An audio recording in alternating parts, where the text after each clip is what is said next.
분명히 비트코인을 이런 가격에 던졌는데 받으려고 하는 수요는 있다라는 거. 네, 여러분 반갑습니다. 비트캐쳐입니다. 지금 크립토 시장의 분위기, 누군가가 How's your crypto going? 코인 투자 어떻게 돼가고 있어? 이렇게 물어보면 아마 대다수의 분들의 표정 지금 완전히 울상 상태. 진짜 시즌이 종료될 것만 같고 시장이 이대로 끝나버릴 것 같은 공포 심리에 휩싸여 계실 것이라고 생각합니다. 지금 가격 부근인 55K, 누군가한테는 공포의 가격일 수 있고 누군가한테는 15K부터 73K까지 멈추지 않고 오르는 비트코인, 너무 비싸서 못 사셨던 분들한테는 공포가 기회가 될 수 있는, 같은 가격이지만 어떻게 시장을 바라보느냐에 따라 지금이 위기의 시장일지 기회의 시장일지 그 기로에 딱 서 있다라고 생각합니다. 아마 결과는, 미래는 그 누구도 알 수 없기 때문에 시간이 그것을 증명해 줄 것이라고 저는 생각하고 있고, 일단 시장의 하락 패닉셀을 유발했던 것은 단연 마운트 곡스였습니다. 마운트 곡스 실제 콜드 스토리지에서 새로운 지갑으로 무려 47,000개의 비트코인이 이동됐다라는 소식이 터지면서 어느 정도 많은 분들이 마운트 곡스 상한 물량이 7월에 풀릴 것은 알고 있었지만 실제적으로 지갑 이동이 확인되는 순간 엄청난 패닉셀이 터져 나왔고, 거기에다가 추가적으로 독일의 매도 물량에 대한 불안감까지 가중이 되면서 올해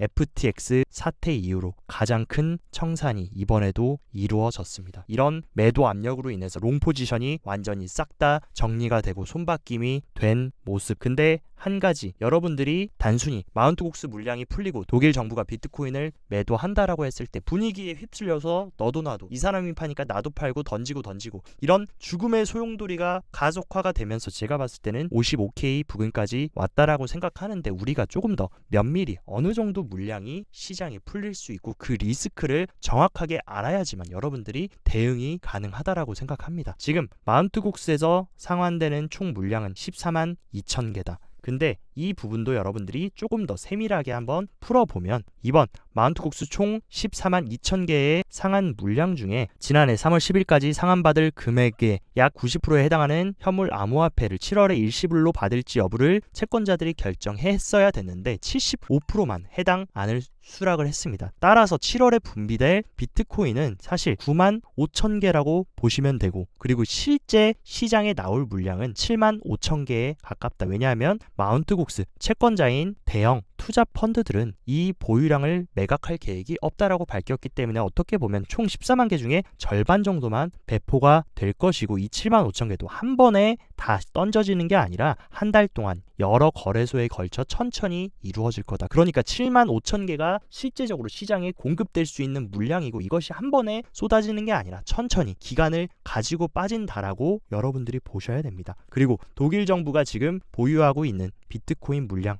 원래 총 5만 개였는데 해봐야 이제 4천 개밖에 매도 안 했습니다. 그리고 나머지 물량도 예를 들어서 모두 향후에 던진다라고 했을 때도 4만 6천 개다. 그러면 대략적으로 마운트 곡스 공급량, 그리고 독일 정부가 다 판다라고 극단적으로 가정했을 때 대략적으로 시장에 풀릴 수 있는 물량은 12만 개 정도의 비트코인이라고 우리가 팩트를 놓고 봤을 때 판단할 수 있다. 근데 여러분들이 아셔야 되는 재밌는 사실, 비트코인 전체 매수세와 유입량을 제외하고 비트코인 현물 ETF에 유입된 비트코인 수량만 놓고 비교했을 때 2월 달만 해도 그레이스 케일이 엄청나게 비트코인 던진 물량까지 포함했을 때도 순유입이 대략적으로 11만 6천 개가 들어왔습니다. 그러니까 만약에 독일이 한꺼번에 다 팔고 마운트 곡스가 다 판다라고 해도 2월 달에 기관들이 매수했던 비트코인 숫자에 버금가는 수치다. 마운트 곡스 물량과 독일 정부가 한꺼번에 다 매도 친다라고 했을 때 12만 개의 비트코인은 물론 많은 개수일 수 있습니다. 하지만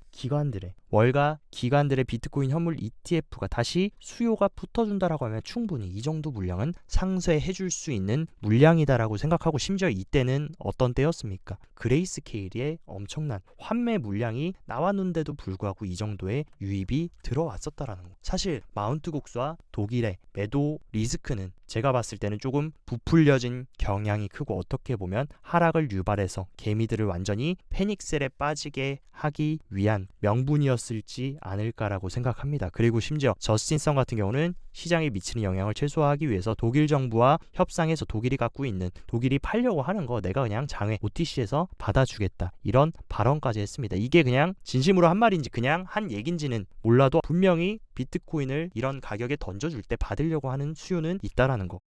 우리가 진짜 하락을 유발했던 요인, 개미들의 패닉셀도 있었지만 저는 진짜 요인은 바로 채굴자의 항복과 채굴자의 손바뀜에 있었다라고 얘기를 지속적으로 유튜브에도 말씀드렸고, 어제 영상에서도 윌리우가 얘기한 대로 아직까지 광부들이 완전히 죽지 않았고 손바뀜이 되지 않았기 때문에 광부들의 완전한 손바뀜이 될 때까지 시간이 조금 필요할 수 있을 거라는 것을 언급하면서 조금 더 약세 흐름이 지속될 수 있다라고 말씀을 드렸습니다. 근데 비트코인 채굴자들이 전례 없는 수준으로 비트코인을 던지고 있고, 왜 비트코인을 던질까? 말씀드린 대로 지금 채산성이 안 나오는 영세한 채굴자들이 항복을 하고 있다는 것은 여러 번 말씀드렸는데, 최근 제가 굉장히 수상한 움직임들을 여러 포착했습니다. 주기영 대표가 올려준 대로 중국이 채굴 금지했는데도 불구하고 전체 채굴 물량의 중국의 채굴풀이 절반 이상을 차지하고 있다. 지금 중국이 미국보다 더 많은, 총량으로 봤을 때 더 많은 채굴풀을 가동시키고 있다라고 말씀드렸는데, 제가 봤을 때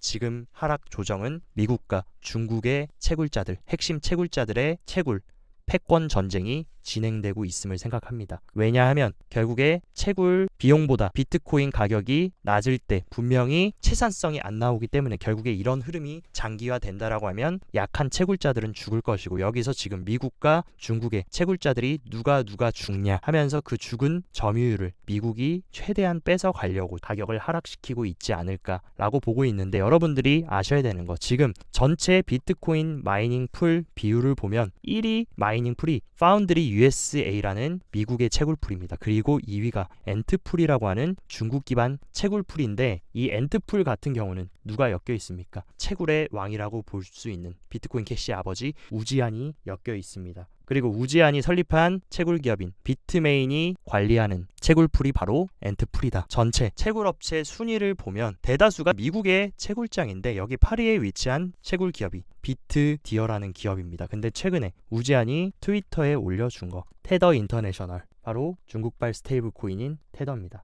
테더 인터내셔널이 비트디어에 최대 1억 5천 달러의 사모 투자를 유치했다 하면서 더 크게 데이터 센터를 확장하겠다. 어떻게 보면 중국발 스테이블 코인과 중국 최대 채굴 기업인 비트디어가 지금 같이 합작해서 어떻게 보면 채굴 시장의 점유율을 가져가려고 하고 있고, 반대로 미국 1위 채굴 기업이 어디냐? 바로 마라톤 디지털입니다. 근데 마라톤 디지털 같은 경우는 어떤 소식이 들렸냐? 6월달 보고서를 통해서 평균 운영 해시율을 오히려 올렸고, 비트코인 보유량을, 비트코인을 판 게 아니라 얘네는 오히려 증가시켰습니다. 근데 여기서 여러분들이 아셔야 되는 사실, 마라톤 디지털이 비트코인을 왜 안 팔고 계속 들고 있을까? 마라톤 디지털의 최대 기관 주주가 바로 블랙록, 그리고 2위가 뱅가드가 있습니다. 그리고 또 한 가지 사실, 2위 채굴 업체인 클린스파크의 움직임도 체크를 해야 되는데, 클린스파크 같은 경우에 최근 비트코인 생산량을 오히려 증가시켰고, 조지아에 있는 5개의 시설까지 인수해가지고 올해 중반 해시레이트 목표인 20 엑사헥시 퍼 세컨드를 초과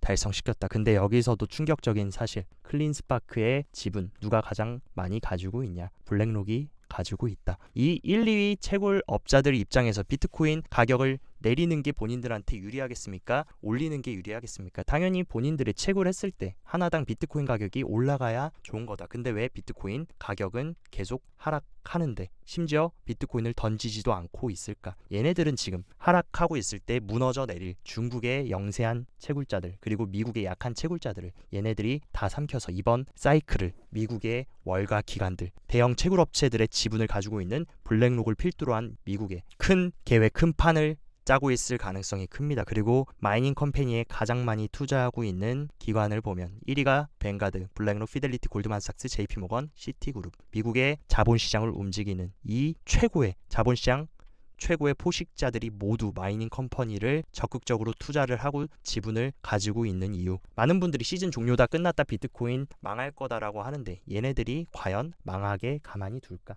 일단은 일시적으로 비트코인 가격 하락시키면서 완전히 채굴에 대한 장악력, 점유율을 이 월가가 싹 가져온 다음에 그 다음부터 이제 가격을 드라이브해서 상승시켜줄 가능성이 굉장히 큽니다. 그리고 특히나 클린스파크 같은 경우는 아까도 말씀드렸던 파운드리 USA, 미국의 가장 큰 점유율을 가지고 있는 채굴풀의 핵심적인 고객이다. 이런 것들을 미루어 보고 또 하나 수상한 사실, 코어 사이언티픽의 설립자 CEO인 다린 파인스타인은 비트코인 현재 가격에서 하락은 크지 않을 것이며 디지털 자산이 크게 저평가되어 있다라고 얘기를 했습니다. 과연 이 사람이 모르고 이런 얘기를 하는 것일까, 아니면 지금 월가 기관들이 어떤 계획을 짜고 시나리오를 짜고 있는지 알고 있기 때문에 코어 사이언티픽 CEO의 말처럼 비트코인 가격 지금 하락 크지 않고 저평가되어 있다고 얘기를 해줄까? 여러분들이 아셔야 되는 거, 방금 말씀드린 마라톤 디지털, 클린스파크, 라이엇 블록체인, 코어 사이언티픽, 미국의 핵심 빅4 채굴 기업들이 지금 왜 몸집을 키우면서 정작 본인들의 비트코인은 안 팔고 들고 있을지, 그리고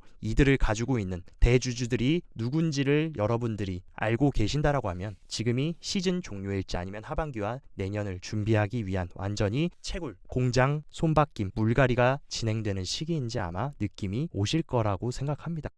채굴자 손바뀜을 차치하더라도 여러분들이 또 놓치시면 안 되는 거, 올해 전체 ETF 유입액 중에 상위 50개 안에 4개의 비트코인 현물 ETF가 들어있습니다. 무려 3,500개가 넘는 ETF가 미국에 상장되어 있는데 여기에 상위 50개의 비트코인 현물 ETF가 4개나 있었다. 여기 보시면 아이시어스와 피델리티, 아쿠아, 비트와이즈, 얘네들이 이렇게 장사 잘 되고 수수료 잘 뽑아 먹을 수 있는 ETF 상품을 죽이겠습니까? 살리겠습니까? 비트코인 하락하고 폭락하고 시즌 종료되면 이 상품들까지 당연히 판매가 안 될 것이고 인기가 사그라들면 결국에 이런 큰 손들은 운용 수수료로 돈을 벌어야 되는데 그 돈을 벌 수 있는, 지금 굉장히 1월 달에 ETF 출시해가지고 굉장히 맛있게 수수료 받아 먹었는데 이 캐시플로우 창구를 완전히 죽여버릴까? 절대로 그냥 죽게 놔두지는 않을 것이라고 생각합니다. 그리고 많은 분들이 착각하시는 게 비트코인 하니까 비트코인이 굉장히 가볍고 굉장히 작은 자산이라고 오해하시는 분들이 있는데, 전체 존재하는 모든 자산 시총 순위에서 10위권 안에 드는 탑 10 안에 드는 그런 자산이 비트코인입니다.